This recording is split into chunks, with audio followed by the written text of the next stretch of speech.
Hello friends, नमस्कार।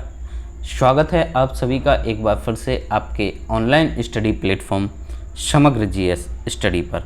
और ये आज का आपके एएलपी टेक्नीशियन के लिए बेहतरीन सेशन लेकर आया हूँ।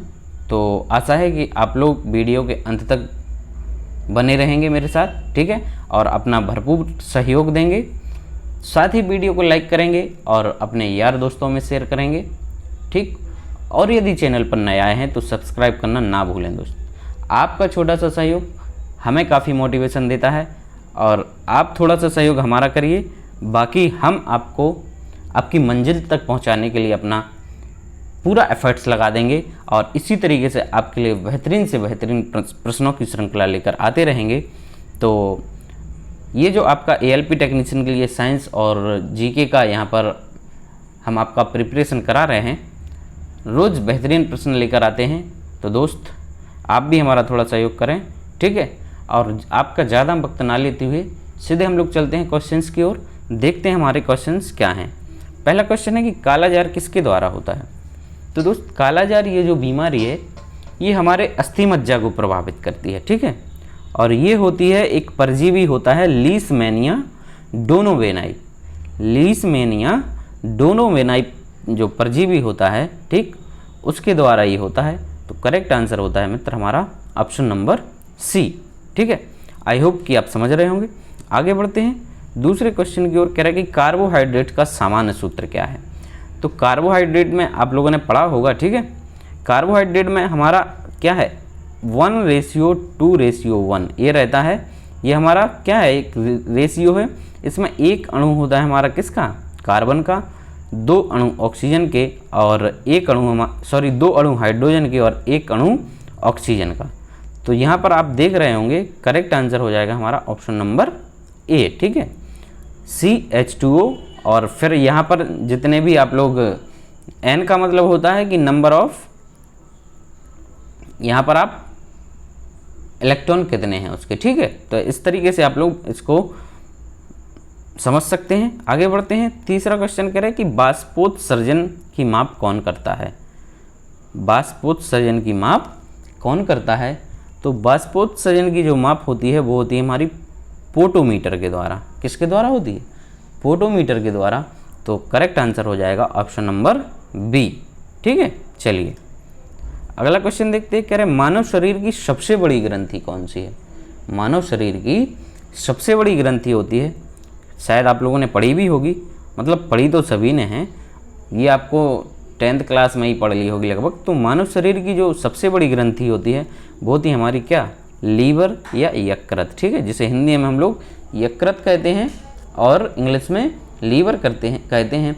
और इसका जो वजन होता है वो करीब 1.5 से लेकर 2 किलोग्राम तक होता है। कितना होता है, 1.5 किलोग्राम से लेकर 2 किलोग्राम तक इसका वजन होता है, ठीक है। चलिए आगे बढ़ते हैं। पांचवा क्वेश्चन कह रहे एरोबिक श्वसन के दौरान अंदर लिए हुए वायु में O2 की परसेंटेज बताना। यानी हमें एरोबिक जो श्वसन होता है उसमें कह रहे ऑक्सीजन हम कितने % अंदर लेते हैं। तो ऑक्सीजन दोस्त इसमें हम लेते हैं कितनी, 21%। करेक्ट आंसर क्या हो जाएगा, ऑप्शन नंबर बी, 21% लेते हैं। तो राइट आंसर मारेंगे हम यहाँ पर ऑप्शन नंबर बी। छठा प्रश्न की सबसे हल्की धातु कौन सी है। सबसे हल्की धातु हमें बतानी है यहाँ पर। तो सबसे हल्की जो धातु होती है हमारी वो कौन सी होती है। ऑप्शन नंबर हमें दिया गया है डी, लिथियम, ठीक है। Li जो है किसका है, ये लिथियम का आपका सूत्र है, ठीक है, या सिंबल कह लीजिए। ये लिथियम का सिंबल है आपका Li। तो ये हमारी सबसे हल्की धातु होती है, ओके। चलिए कह रहे कपूर का शोधन होता है। कपूर का शोधन किसके द्वारा होता है। तो कपूर का शोधन जो होता है मित्र वो होता है हमारा ऊर्ध्वपातन के द्वारा। किसके द्वारा होता है, ऊर्ध्वपातन, जिसे हम लोग इंग्लिश में कहते हैं सब्लिमेशन, ठीक है। क्या कहते हैं, सब्लिमेशन। आगे बढ़ते हैं। कह रहे रेखीय संरचनात्मक संगठन वाला यौगिक कौन सा है। रेखीय संरचनात्मक वाला यौगिक कौन सा है। तो यहाँ पर हमारा करेक्ट आंसर हो जाता है C2H2, ठीक है, C2H2, ठीक है, कैसा है, ये रेखीय संरचना वाला हमारा क्या है, ये यौगिक है और इसको हम एल्काइन भी कहते हैं। क्या है ये हमारा एल्काइन है, ठीक है, एल्काइन है। ये H C और ट्रिपल बॉन्ड, फिर C और H, ठीक, ये जहाँ पर ट्रिपल बॉन्ड होता है वो हमारा क्या होता है, एल्काइन कहलाते हैं, ठीक है। I hope you understand. Next question है, कह रहा है कि प्लांक नियतांक का मान क्या है। प्लांक नियतांक का मान कह रहा है कि इनमें से क्या है, तो वो हमारा होता है 6.6261 इंटू 10⁻⁻34। ये हमारा प्लांक कांस्टेंट होता है। क्या होता है, प्लांक कांस्टेंट होता है। तो आप लोग इसको रट लीजिए, ठीक है। करेक्ट आंसर हो जाता है हमारा ऑप्शन नंबर डी, ठीक। आपका ज़्यादा समय नहीं लेंगे, मात्र 15 से 20 मिनट के अंदर आपको पूरा 30 क्वेश्चंस का ये एक बेहतरीन सेशन देंगे आपको, ठीक। तो आप लोग वीडियो के अंत तक ज़रूर बने रहेंगे। कि पी कक्षा में अधिकतम इलेक्ट्रॉनों की संख्या क्या होती है। तो हमारा जो एक इलेक्ट्रॉन विन्यास होता है, ठीक है, तो ये विभिन्न कक्षाओं में इलेक्ट्रॉनों की संख्या से संबंधित होता है, ठीक है। तो कह रहे SP, सॉरी, ये जो हमारी कक्षाएं होती हैं SP, D और F करके होती हैं, ठीक है। तो कह रहे P में ये पूछ रहे हैं कि P में जो है इलेक्ट्रॉनों की संख्या कितनी होती है। तो S में होती है हमारी 2, ठीक है। P में होते हैं इलेक्ट्रॉन कितने, 6 इलेक्ट्रॉन होते हैं, ठीक है। P में कितने आते हैं हमारे, 6 आते हैं। तो करेक्ट आंसर हो जाएगा हमारा ऑप्शन नंबर C, ठीक है। और D में होते हैं हमारे इलेक्ट्रॉनों की संख्या 10। SPDF ये आपका एक इलेक्ट्रॉन विन्यास होता है, ठीक है। और F में होते हैं आपके कितने इलेक्ट्रॉन, 14 इलेक्ट्रॉन होते हैं। आगे बढ़ते हैं। कह रहे हैं निम्नलिखित में से कौन सा स्वतंत्र अवस्था में प्रकृति में पाया जाता है। प्रकृति में स्वतंत्र अवस्था में क्या पाया जाता है, तो स्वतंत्र अवस्था में पाया जाता है सोना, ठीक है। स्वतंत्र अवस्था में सोना पाया जाता है, ठीक है। चलिए आगे बढ़ते हैं। कह रहे फर्मी इकाई है, फर्मी किसकी यूनिट है, तो फर्मी जो यूनिट होती है वो होती है किसकी, लंबाई की। करेक्ट आंसर क्या हो जाएगा, ऑप्शन नंबर बी। फर्मी जो आपकी इकाई होती है वो किसकी होती है, लंबाई की होती है, ठीक है। चलिए आगे बढ़ते हैं। कह रहे बर्नौली का सिद्धांत किसके संरक्षण पर कार्य करता है। बर्नौली का जो सिद्धांत है, ठीक है, वो कह रहे कि किसके संरक्षण सिद्धांत पर कार्य करता है। तो ये करता है हमारा किसके,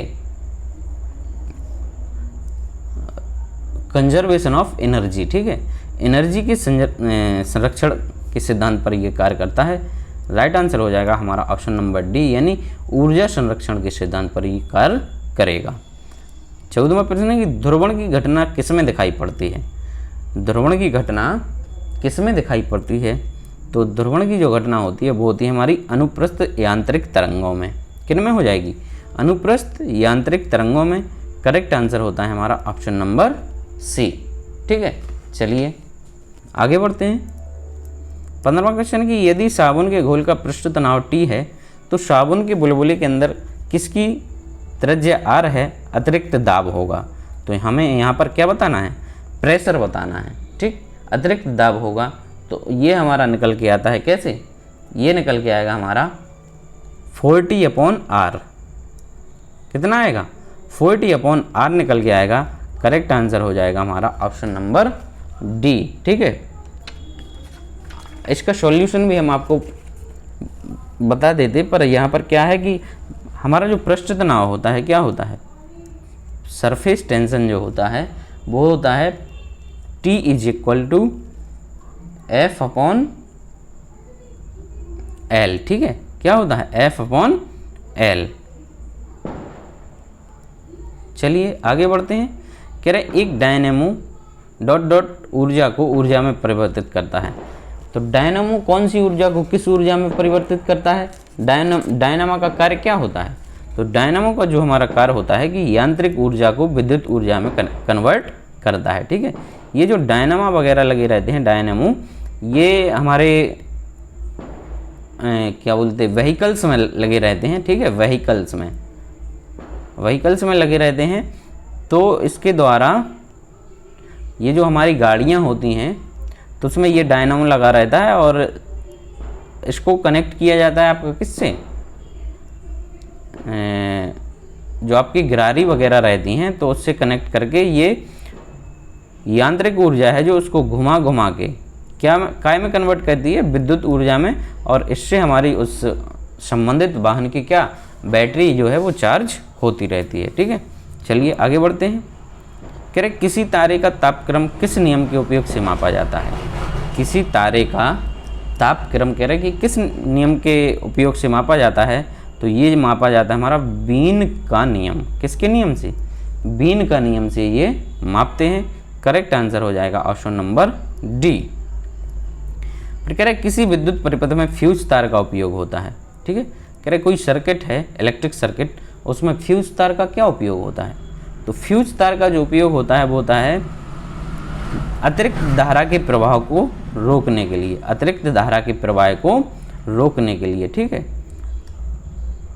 फ्यूज का क्या उसमें उपयोग होता है, जो अतिरिक्त धारा का प्रवाह होता है उसको रोकने के लिए। तो यहाँ पर करेक्ट आंसर हो जाएगा हमारा ऑप्शन नंबर सी। 19वां क्वेश्चन है कि यदि दो प्रोटॉनों के मध्य लगने वाला प्रतिकर्षण बल 14.4 न्यूटन है तो उनके मध्य की दूरी क्या होगी। उनके बीच की दूरी यहाँ पर बताना है। तो दूरी दोस्त ये आपका पूरा एक फॉर्मूला होता है। ठीक है, उसके हिसाब से आपको इसका करेक्ट आंसर निकल के आ जाता है। ये फॉर्मूला है F = K Q1 Q2, ठीक है, अपॉन R²। ये आपका क्या हो जाएगा, ये फॉर्मूला हो जाता है। ठीक है, F = तो यहाँ पर हमें ये Q1 Q2 क्या है, ये चार्ज दिए हैं। ठीक है, ये क्या है, चार्ज है।